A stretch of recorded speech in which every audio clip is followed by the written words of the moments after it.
As far as all these multiple challenges are concerned, Chevron is going to be chasing Hess well into 2025. Yeah, that's right. That's right, Sheree. So the shareholder votes tomorrow, and obviously that's the first step. So if the shareholders approve the transaction, then it'll move to the next step, which is what will the result of the arbitration be with Exxon? And Chevron's made it very clear that Chevron wants to own a piece of Guyana, and if the arbitration rules against that, then they will no longer be interested in acquiring Hess at the $53 billion price that you previously mentioned.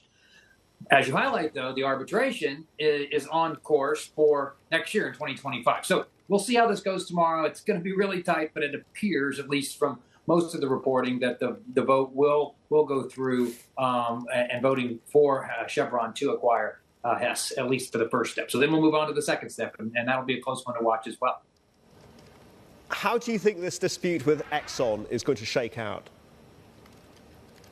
That's the billion-dollar question, obviously, and it's based off of some language that nobody has the ability to see. It's in the joint operating agreement that was drafted years ago, and nobody has seen the language. Obviously, Chevron has its perspective. Exxon has its perspective. Both Hess and Exxon were privy to the agreement itself.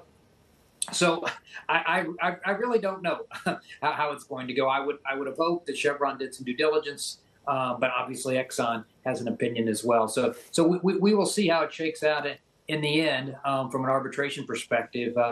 But the combination of the two companies, Chevron and Hess, makes some sense. Obviously, larger entity, a larger scaled entity, a more cost-efficient company.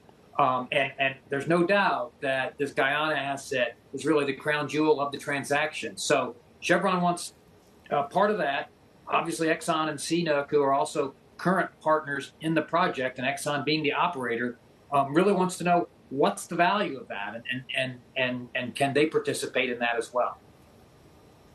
Yeah, Rob, if we take a step back and re-examine the forces that are driving future upstream consolidation, you highlight AI as a new source of growth for the nat gas energy sector. How is that going to shake out in terms of M&A?